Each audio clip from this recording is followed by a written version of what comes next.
I think we all have those games that we always go back to. It can be because we're not feeling particularly motivated to try something new, or we've had some tough times in our life and we need to just go back somewhere familiar. Because I think in the human psyche, um, we always prefer something familiar. We as human beings, we fear the unknown, we fear the unfamiliar. And the same goes for our hobbies. I think like we always go back to our favorite albums, our favorite films, our favorite television shows, books, what have you, in terms of like media choice, because it always reminds us of better times. And the same goes for video games. I've got my hand over here because I've got a pile of stuff I'm going to be talking about shortly in this video.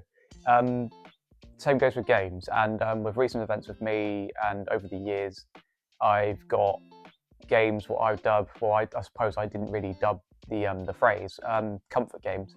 Going back to games that you're familiar. As I said, this could be a multitude of reasons and scenarios, whether you've just been going through dark times mentally, you've had a long day at work or whatever, and you're just not feeling particularly motivated to try anything new or carry on the new game that you're currently playing, say. You just want to go back to somewhere where you feel comfortable, where you feel like you're wrapped in a blanket, you feel familiar. Some people will say, oh, why are you still playing that game? Or why are you playing that game again? The same reason as I've already talked about. Why do you go back and listen to that album? Why do you go back and read that book that you love? Why do you go back and watch your favorite movie? It's because it takes you back to those moments in your life where you feel safe, where everything just feels like nothing can go wrong, as it were. And today I'm just going to talk about a few comfort games of mine, some of my favorites I like to go back to. Quite a decent pile here, because some of these games go back years, literal years, like a decade or two. So yeah, let's talk about some of my favorite comfort games, shall we? So I think the first one will be quite obvious if you know me. It's a childhood favorite of mine, and I finally got a physical copy of the game in my collection. I bought it, when was it? A couple of months ago through CEX with some voucher, and ordering it online, I was had a bit of trepidation because people have had like these nightmare scenarios when they've ordered like particularly older games online, even when they're in like hard cases. And it is a PS1 game, by the way. PS1 games are quite notorious to breaking because the case is quite fragile, but this one's in very good condition, fortunately. And that's Spyro the Dragon. Spyro the Dragon is a massive childhood favorite of mine. I've never actually owned the first one myself, but finally got a physical copy of the game. Just glad I have it. If I do have footage, it'll be of the Reignited trilogy. Yeah, this game was like the first game I finished on my own back in 1998, because I would have been about, 5 years old when this came out. It's just a wonderful game. I can't even get the thing open. There we go. Yeah, it's all there. It's all manual and all that, and I think there's a demo disc in there too. Yeah, there is.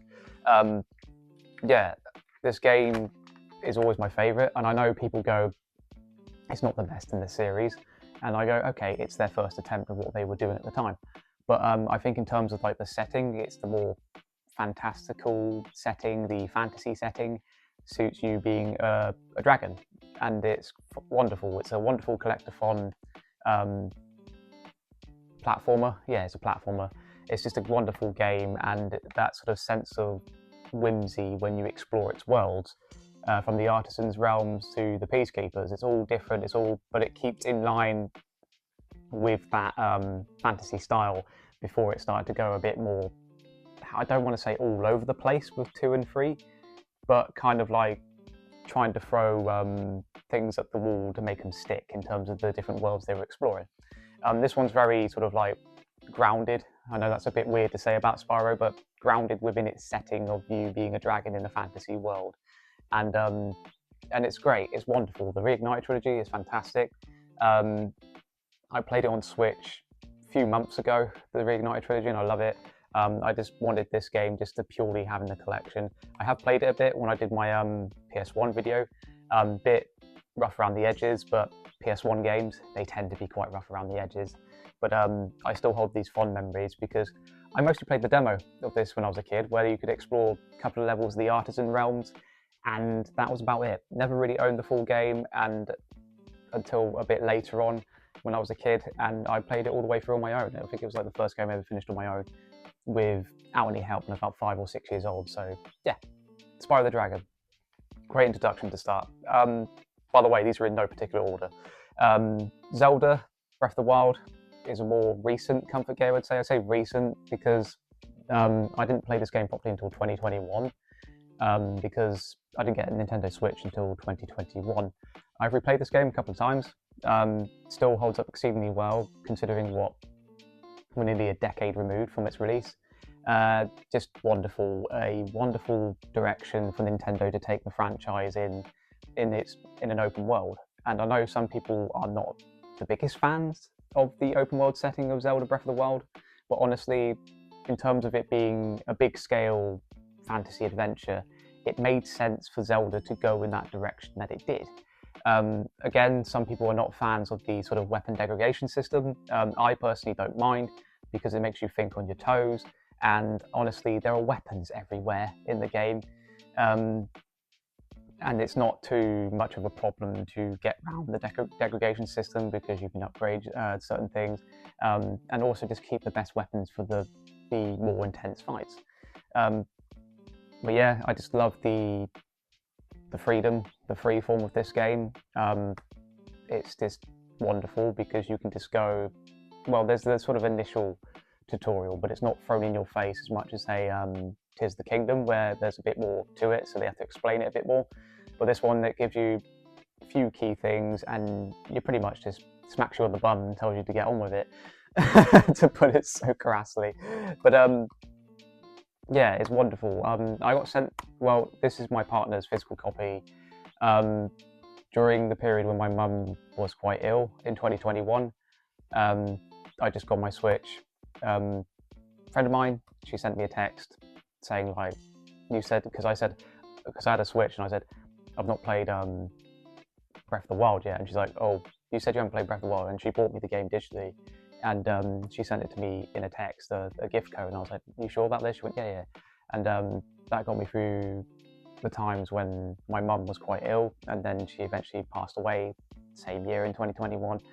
And yeah, this game really helped me to kind of just escape and explore the beautiful, vibrant world of Hyrule, and it was wonderful, and it took me away from the really, really horrendous moment of my life, something I'm going through again at the time of recording this, but yeah, it's just wonderful, this game, and holds a very special place in my heart. And I love the Switch, I love portable gaming at the moment. It's the only sort of game, I'm getting on a tangent here, it's the only type of gaming I can really sort of sink my teeth into is portable gaming, because honestly, I can't, to put it profanely, I can't be asked to play games on the television at the moment. And I know that sounds like pretty lazy, but it's just, as you get older and become an adult, you kind of go, you know what, I just want to pick something up, sit in a corner and just play it or read it, that sort of thing. But tangent aside, let's get on with the video a bit more. Up next is a game that I didn't appreciate at the time, and yeah, Death Stranding, the original. When I first played this, I got sent it in the pandemic digitally from Kojima Productions to cover in 2020. I liked it, but it didn't quite click with me.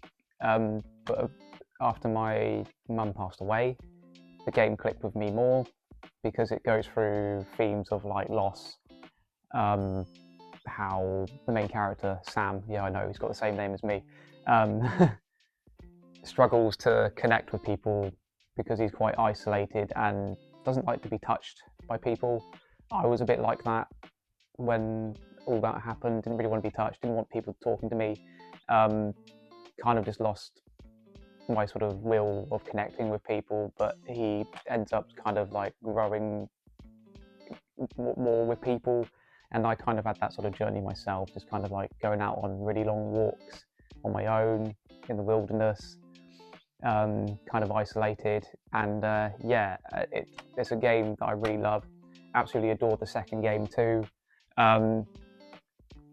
Played through it, was it last year? Yeah, on the Xbox Series S, the first one, because it's the director's cut, which 505 Games gave to me.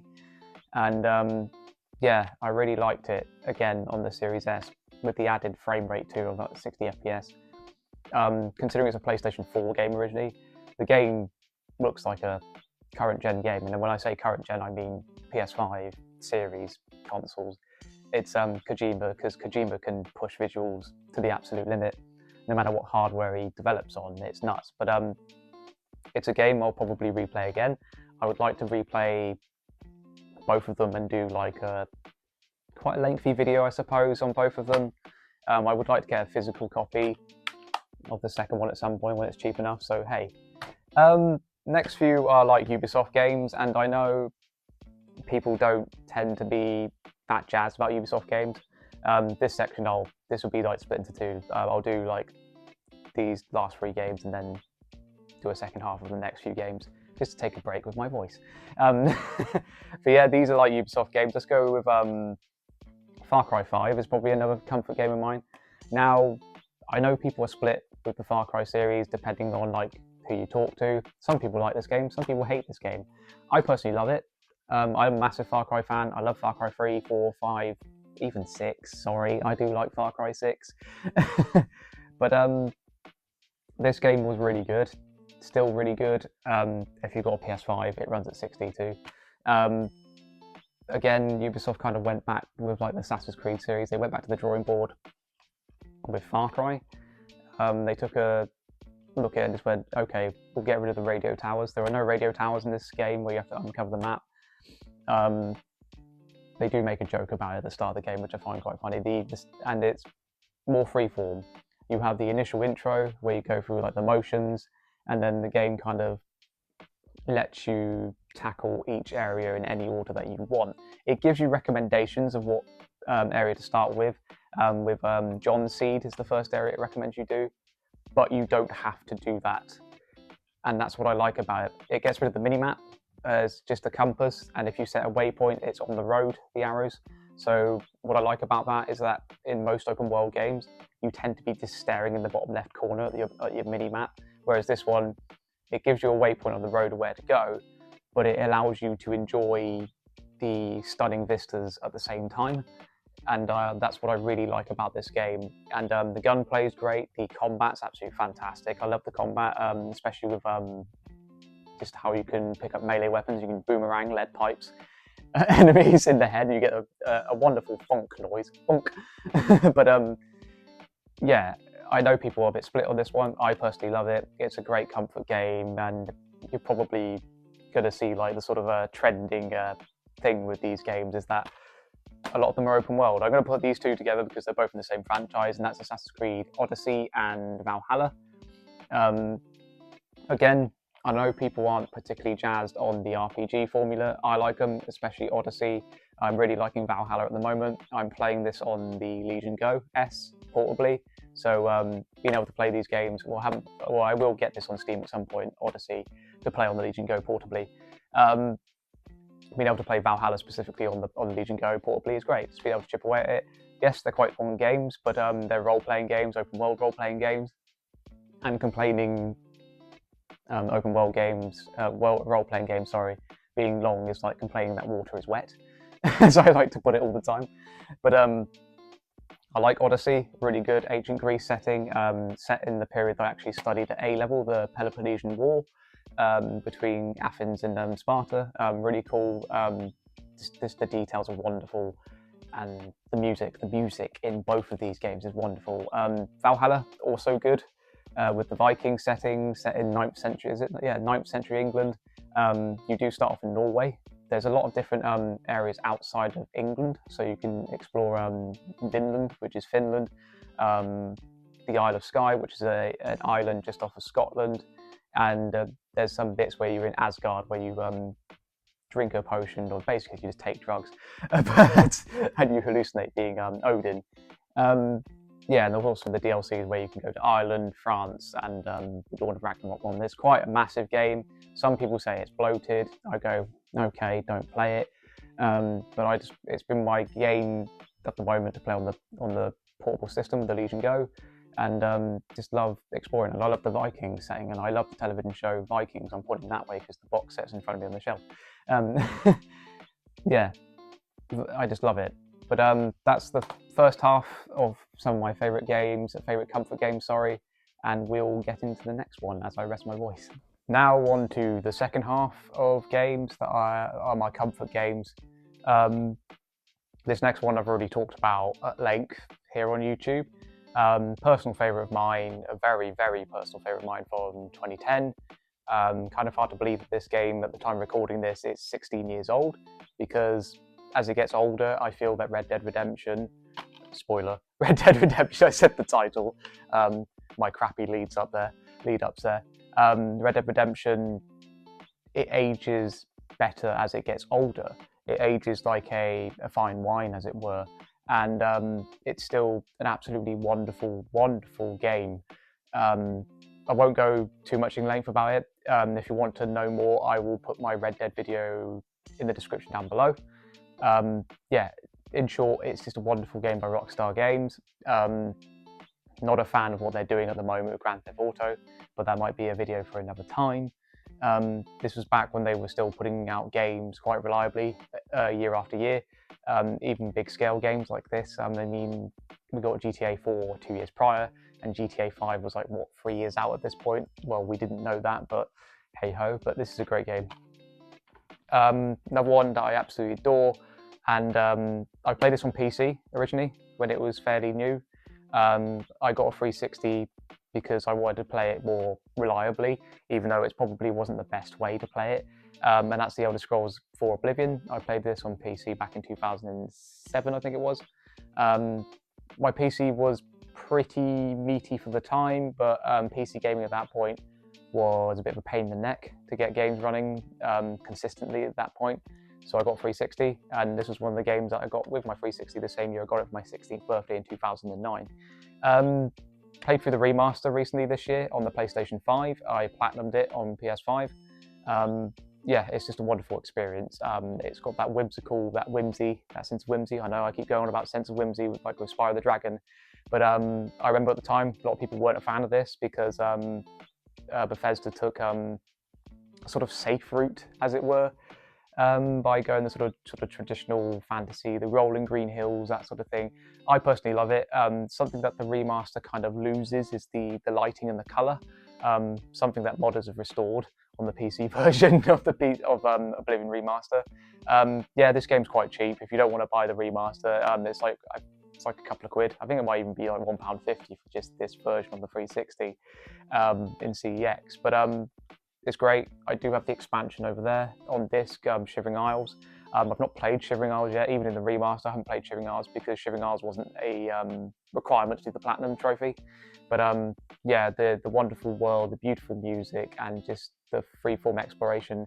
I think if you cast your mind and put your mindset back into 2006, there weren't really many games like this in 2006 because, I mean, the hardware limitations. I mean, there were games like this on PC, but in terms of console, this was like the first game on the 360 alongside Gears of War the same year in 2006 that showed what the hardware could do, which I feel we're not really getting much of that these days. But yeah, it's just really special. Replaying it again recently just took me back being 13 years old again and just not caring about things in the world. I'm going to put these two together because they're in the same franchise again, and that's The Witcher 2 and 3. I first played The Witcher 2 in 2012 when the 360 port came out. This is my same copy that I got in 2012. It's beaten up sleeve a bit. It's a well-loved copy of The Witcher 2. This is the one that my dad bought me as a sort of reward for doing quite well at my college, in my studies, that sort of thing. I loved it, fell in love with it. The branching narrative, the story is better than the third one, I would say. But the branching narrative, it was like an RPG where conversations mattered, what you said mattered to people, who you were aligned with mattered. You don't really get that often these days in games, I would feel. You didn't really get it often. I'd say actually you probably actually got it more with games back then with like Mass Effect and stuff like that. But it was a mature story. You didn't often get mature fantasy stories in games. did so in books, as this was based on a series of novels. You had like things like Game of Thrones, which was quite popular at the time, and people drew parallels to this because it's similar. It's got like the graphic violence, the profane language, sort of underlying politics of the real world, and liberal use of nudity, to say the least. Yeah, it's wonderful. And I found out it was based on a set of novels in 2012. So I went out and bought the first book, The Last Wish, because at the time, The Last Wish was the only book in English, because this was before The Witcher became popular, and the third game was the one that kind of spiraled it into popularity, because the third game is an exceptional game. It went in the open world direction, because The Witcher 2, open-ended hubs, it wasn't an open world game in the traditional sense. This went full open world, which again, in terms of like evolution of a franchise, open world made sense. And this was the reason why I wanted an Xbox One and a PlayStation 4. And I just love it. It comforts me, it wraps a blanket around me. I played this through on the Nintendo Switch earlier this year, and despite its frame rate issues and all that, it looks really good on the Switch port. Fantastic, since they've added the graphical options where you can kind of like change the image quality, that sort of thing, in terms of the smoothness. It doesn't change the graphics itself, but it changes the post-processing effects where it sharpens the image. But yeah, it's just a wonderful game, and I'm really looking forward to the expansion next year to play on PlayStation 5. Yeah, I want to do a video about this game at some point. And the last one, in terms of my comfort games, this takes me, I've got two here because I've got the expansion. Takes me back to when I was doing my A-level studies. Every Friday afternoon on the way home, used to ride my bike to sixth form, which was about 4 miles each way on my bicycle. And little village near my mum and dad's house, there used to be a Blockbuster, and I used to go in there every Friday afternoon and check out what games were new, what was coming out, look in the second-hand section, because this was before I like followed like gaming news, because gaming news was quite hard to find, even in like 2010 or so, because there weren't YouTubers like sort of like regurgitating press releases all the time, reading like articles on YouTube, because YouTube at that point was still a relatively young platform. It was only like what, 3 years old at that point.